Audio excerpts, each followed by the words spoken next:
kegiatan pemupukan dan cara pengakuran. Artinya mulai dari persiapan kolam, pemilihan induk dan sebagainya sampai kepada pemijahan. Nah, sekarang sudah selesai persiapan kolam, sekarang kita pemilihan induk. Jadi memang dalam pelatihan ini dituntun dari awal sekali ya? Awal sekali. Kemungkinan mereka sudah bisa menyiapkan untuk kondisi yang benar-benar siap gitu ya? Ya, kita coba menerapkan sistem CBIB ya. CBIB cara budidaya ikan yang baik. Mulai dari sistem persiapan kolam sampai kepada proses dia pemijahan. Kalau dia sampai pemijahan ya, kalau dia mau pembesaran nanti kita kasihkan informasi-informasi tentang itu pembesaran. Langsung aja kita ikut. Oke. Yang berikutnya Pak Gus ya. Oke.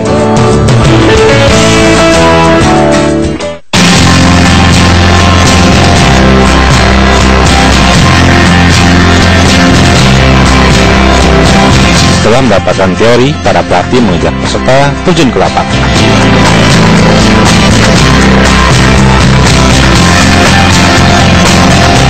Tempat pemeliharaan induk, Pak, kita akan melakukan seleksi induk. Nah, kalau tadi dia belajar masalah persiapan sekolah, sekarang peserta latih kita ajarkan tadi kan sudah teori, Pak. Nah, sekarang dipraktek langsung di lapangan. Nah, dia akan mengetahui perbedaan jantan dan betina, kemudian induk yang cocok untuk dipijakan itu akan semuanya kita kasih tahu, semuanya sesuai dengan teori ya yang kita praktekkan di lapangan. Itu jadi sebenarnya dalam pelatihan ini teori cuma 20%, Pak. Ya, semuanya 80% praktek di lapangan. Gitu. Kita sudah sampai di kolam penampungan induk. Ini prosesnya seperti ini, Pak. Jadi kita jaring terlebih dahulu. Supaya apa ini, Pak? Supaya ini kita kumpulkan dulu, ya, dikumpulkan dulu, terjaring, kemudian kita kasih daun pisang tua ya. Ini keras ya. Ini fungsinya supaya dia tenang, Pak. Nah, dia tenang. Dan ini masuk ke dalam kolam itu tidak boleh banyak orang, Pak. Nah, Kenapa supaya tenang? Kenapa Pak? Gurame punya seperti Pak? gurame dia ini agresif, Pak. Kalau sudah dia agresif, gampang stres, dan dia biasanya loncat, Pak. Oh gitu. Nah, kalau dia loncat itu dia gampang stres, Pak. Nah, jadi ini makanya kita atur, peserta latih kita atur hanya 1-2 orang yang turun untuk mengangkat, yang lain menunggu. Nanti kita akan lihatkan perbedaan mana jantan mana betina. Seperti itu. Tapi tetap nanti dalam pelaksana ini sebagian dari pembelajaran mereka, Pak, bahwa masuk ke kolam itu tidak boleh rame-rame. Iya, ini harus sesuai dengan di lapangan seperti ini. Ya, bisa dilihat kan, dia gampang sekali loncat. Kalau sudah loncat biasanya langsung stres, Pak, kalau dia makin rame. Oke, nah ini adalah contoh dari indukan ya, indukan gurame. Nanti untuk lebih jelas dengan Pak Pardi ya. Pak Pardi. Ini adalah tugas lapangan kita. Memang menangani gurame untuk di CSA ini. Silakan Pak Pardi. Ya, ini kan kita perlu indukan, keperluan laki-laki. Laki-laki ini perlu yang kepalanya gendong, badannya panjang, dia ada lurus 4 kilo. Nah, kenapa dia bisa begini? Dia perlu perkawinan yang lebih bagus. Kalau badannya besar itu kurang bagus, Pak. Nah, ya, badannya besar kurang bagus. Jadi ini lebih bagus. Yang gendong yang Ya. Ini jenis Apa nih? Jenis soang ini, tapi kawinnya. Bang, kita kawin. Tapi bukan lohan ini, bukan padang juga. Ya. Warna, apa namanya? Warna kuningnya agak coklat-coklatan nanti anak ketunjuk. Itu. Kalau yang bagus itu yang kayak apa? Yang bagus badannya biasa putih. Ini yang hitam begini. Itu bagus. Kita pakai begini juga bodinya. Ya, bodinya begini juga kita pakai. Tuh. Ya, kita tarik ke pilih. Ini yang Ini laki-laki. Dia punya ngepernya ke bawah. Dia lemes. Kalau dia gagah, ini ke bawah ngepernya. lebih bagus lebih ke atas ke bawah. Iya. Ini bonus dia. Kalau kita baru angkat ke bawah, ke bawah, sampai kepala di satu. Oh, pakai. Kita pakai. Laki-laki kita pakai. Nah, kalau perempuan bukan ya? Enggak. Tanda-tandanya dia laki-laki. Laki-laki ini semua. Oh, kepalanya. Ini polos, nggak ada hitam. Polos. Ini benang. Gitu. Walaupun benang, kalau badannya gede, itu nggak bisa dipakai, kurang bagus. Dia badan lurus kecil, panjang, yang lebih bagus. Gitu. Terus kalau yang betina, yang betina, kalau betina gini.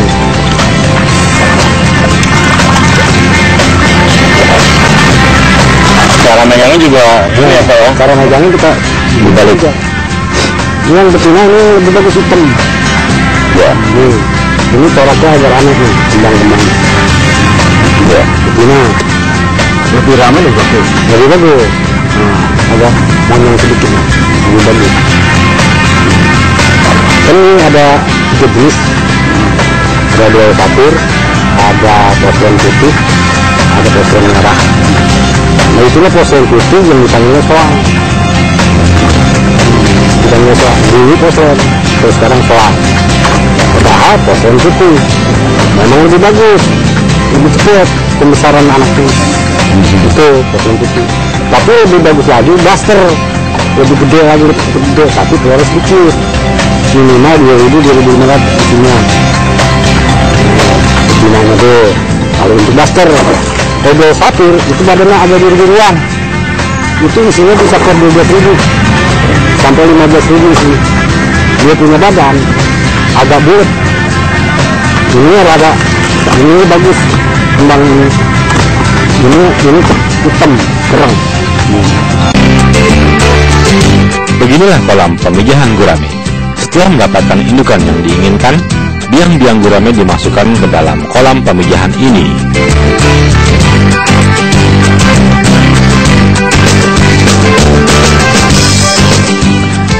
Gurame yang bagus itu menghasilkan telur sekitar 10-12.000 butir.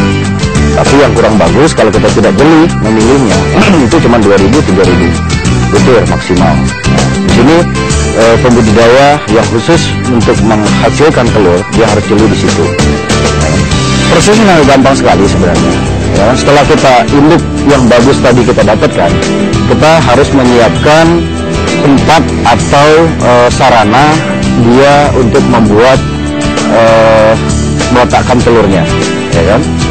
Nah, meletakkan telurnya itu. Terus salah satu contoh alat-alatnya adalah keranjang atau dari bambu, gitu. Kemudian kita siapkan juga substrat seperti apa namanya ijuk dan sebagainya. Kemudian setelah itu kita taruh induknya di sana. Pasangannya 1 induk jantan itu 3 betina. Di satu paketnya itu 1 jantan 3 betina. Ya itu sangat gampang sekali. Tapi harus diperhatikan di sini bahwa gurame itu rentan dengan stres. Artinya kolam pemijahan itu diusahakan tidak di tempat yang orang lalu lalang, ya kan, atau banyak gangguan. Sebab dia itu sangat berpengaruh sekali pada proses pemijahan atau perkawinan gurame. 1 minggu setelah ini kalau memang dia sudah matang, itu pembudidaya harus jeli juga. Makanya harus belajar betul bagaimana cara memilih induk yang siap pijah, istilahnya, istilah siap kawin. Kalau dia memang sudah siap 1 minggu udah bisa, sudah kelihatan telurnya. Nah kemudian uniknya gurame ini dia seperti burung, Pak. Jadi kita siapkan saja sarananya di situ seperti ijuk dan sebagainya atau tali rapia. Nanti dia akan ambil, ya kan, dimasukkan ke sarang atau ke lubang. Dia masukkan ke sana, dia akan membuat suatu lingkaran bola. Nah, dia akan memasukkan telurnya di situ.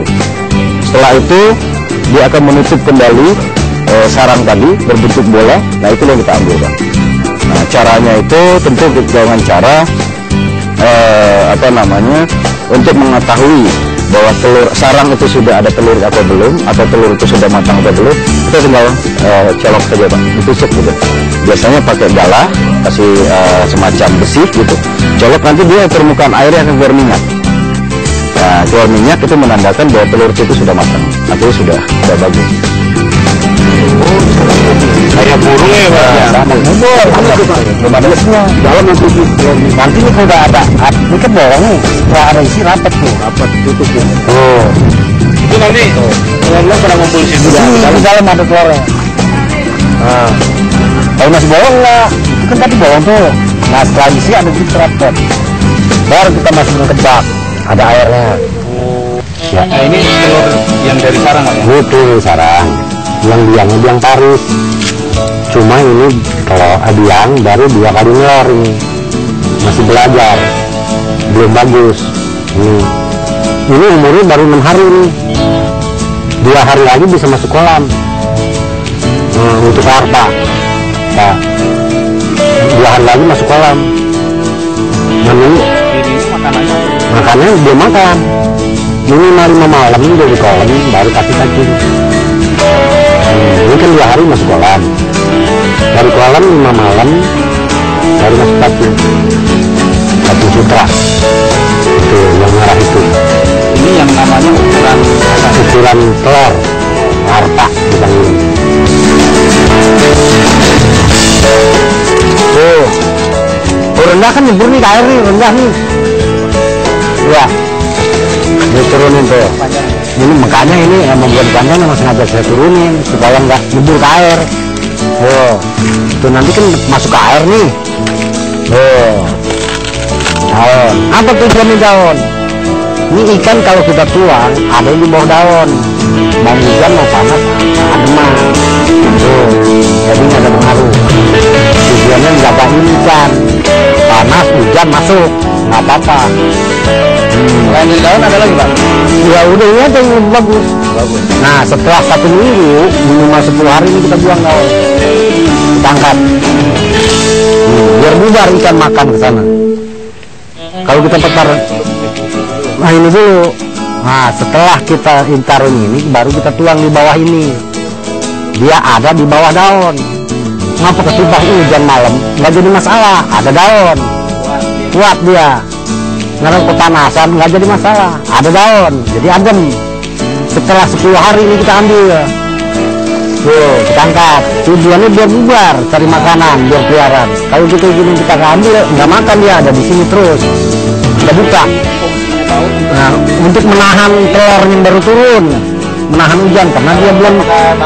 Misalnya Pak nih kayak ini langsung. Nah, nggak bisa, nggak. Jadi malah kalau kita gini nih, tuh. Tuh, ini dia ada di atas. Oh, naik. Oh, ada di atas dia. Akhirnya hujan kepanasan mati. Tujuannya. Budidaya gurame memang berbicara lamanya waktu panen. Pembudidaya meliputi ikan-ikan gurame, ikan nila, tawes, lele, patin. Kemudian kita fokus mengerucut kepada lele dan gurame.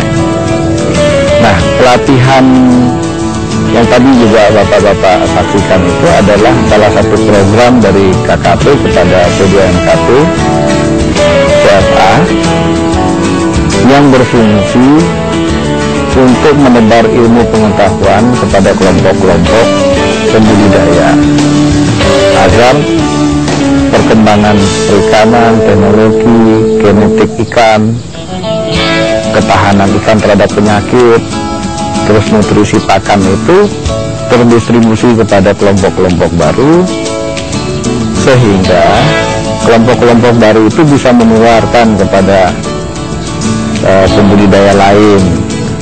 Dalam artian pengetahuan itu menjadi berkembang, tidak hanya pengetahuan sekedar turun-temurun yang diterima oleh pembudidaya itu dari orang tuanya.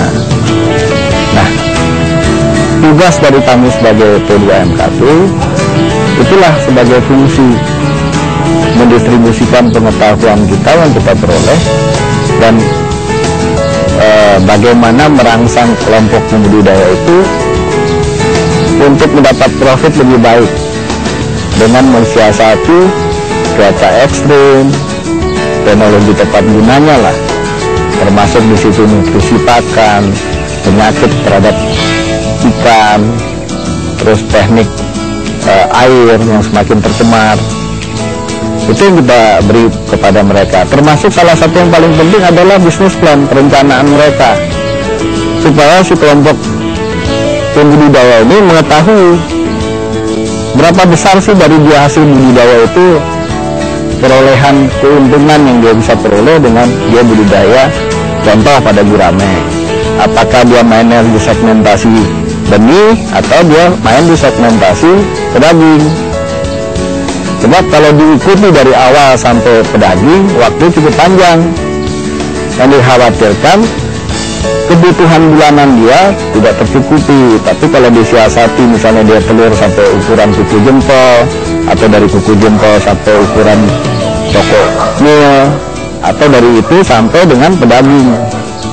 Nah, itu mungkin yang kita beri ilmu pengetahuan kepada pembudidaya di sekitar kita, sehingga pertumbuhan pembudidaya ikan gurame itu semakin meningkat dan ujung-ujungnya adalah menjadi ketahanan pangan nasional. Karena yang paling bisa diharapkan adalah ikan air tawar, harga masih terjangkau, kecukupan proteinnya, dan mudah untuk pemeliharaannya.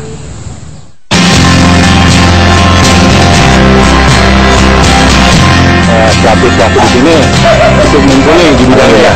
Ada Pak Ardi tadi, ada Pak Agus juga ya, ahli banget ya. Ya. Terima kasih banyak nih sudah dikasih informasi yang cukup besar. Sama-sama Pak. Saya pun pamit dulu. Ya, bagus ya. Selamat jalan ya Pak. Terima kasih Pak ya.